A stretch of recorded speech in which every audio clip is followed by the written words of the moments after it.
The video clips that follow are a trailer to a detailed deconstruction of the BBC's reporting on the 9/11 controversy.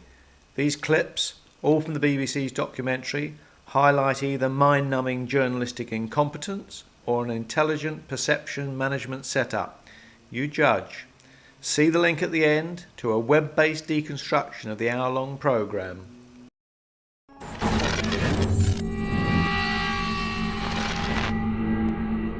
We all remember where we were on the day the world changed.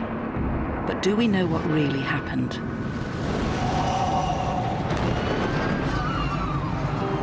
Look closer through the smoke and horror, say conspiracy theories, and you'll find that not everything was as it first appeared.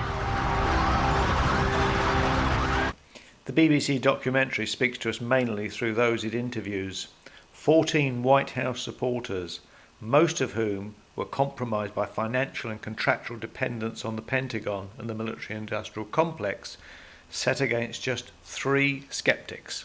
Not one survivor was interviewed, not one rescuer, not one first responder, not one skeptical relative, not one eyewitness, not one Ground Zero worker, and not one whistleblower. The BBC completely ignores all those actually caught up in the events of 9/11.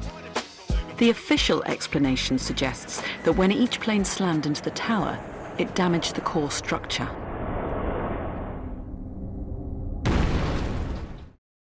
The BBC shows the NOVA simulation of the pancake theory. The pancake theory has long been rejected by the official scientific investigators as unsound.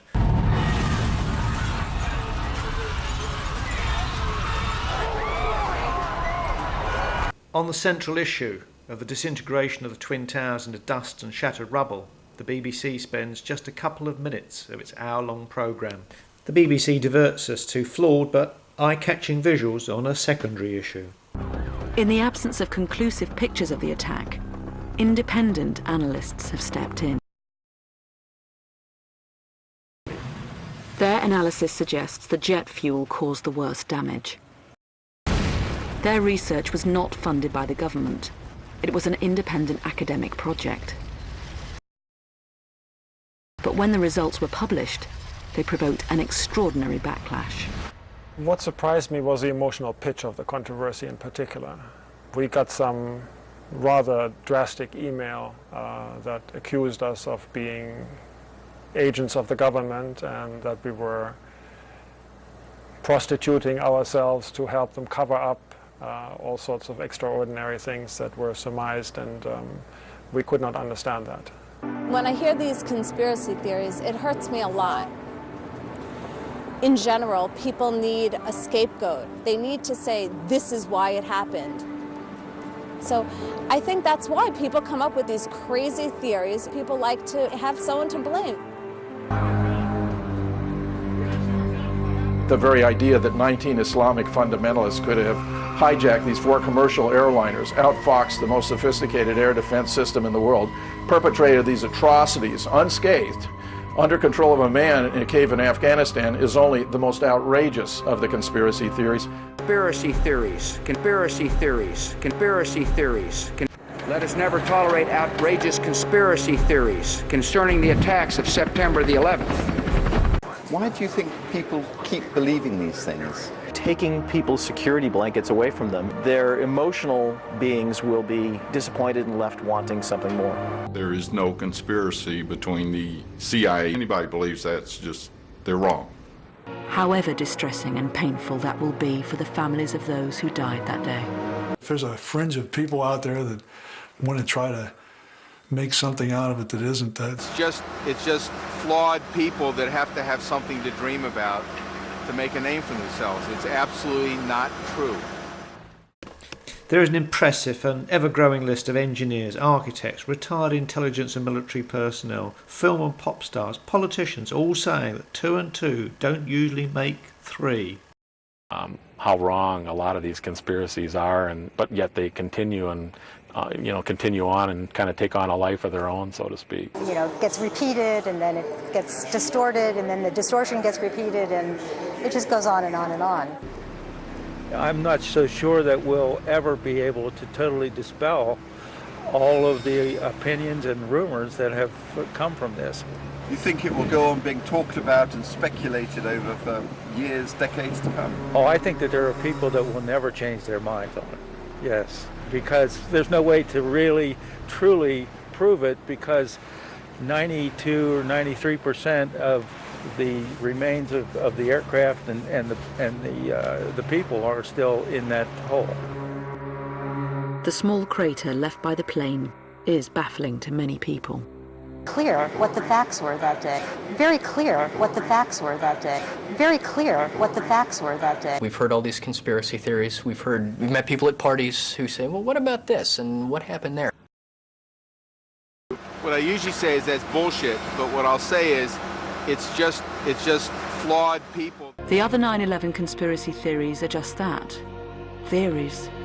People will believe the most outlandish things. Those weapons of mass destruction got to be somewhere. Nope, no weapons over there. Maybe under here.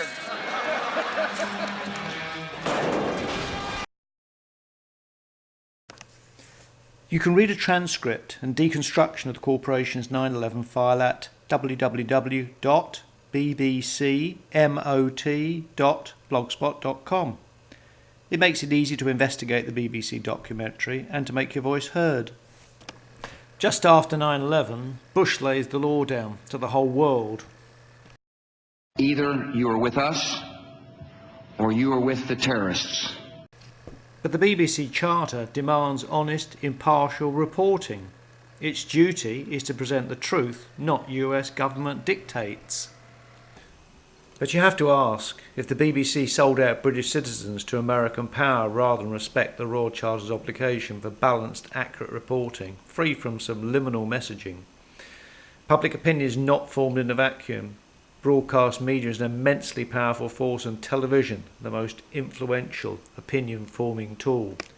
The issue that really confronts us with 9/11 is our psychology and the power of media, how our minds can be manipulated, how we are more comfortable with conformity with what seems immediately safe and secure, yet our civil liberties, hard-won legal rights, and our freedom even to question authority are being stripped from us.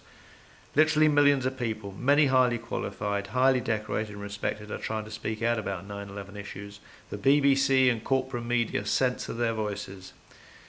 In the apparent security of your home, with the warm and reassuring distraction of the television screen casting its comforting light, it's hard to accept we've been duped, manipulated and pacified. Well, take a look. The BBC documentary begins with the image of a horse's arse. The next few frames show the word conspiracy as broken syllables. You won't consciously notice, but some BBC employees are laughing at you. You question authority, then you're a horse's arse, according to the BBC. The BBC promised to separate fact from fiction in an investigation of the event that changed the course of world history. Instead, the BBC insulted those who valued truth and questioned authority, as many did, including Andrew Gilligan over Blair's sexed-up dossier relating to Iraq and the weapons of mass destruction scam. However, and this is a very important however, there is a very simple but powerful way to bring the BBC to account. Go to the bbcmot.blogspot.com. Click on what you can do in the right-hand column. You don't have to join a campaign, you don't have to go to meetings, you don't have to demonstrate in the streets, and you don't have to take a risk. Authority, our leaders and our institutions must be held to account, and evidence in the public domain that challenges their authority must be made available to all. Authority must be subject to the same laws as we are. Check the BBC's farcical and insulting propaganda piece at bbcmot.blogspot. See what you can do to make your voice heard. Thank you for listening.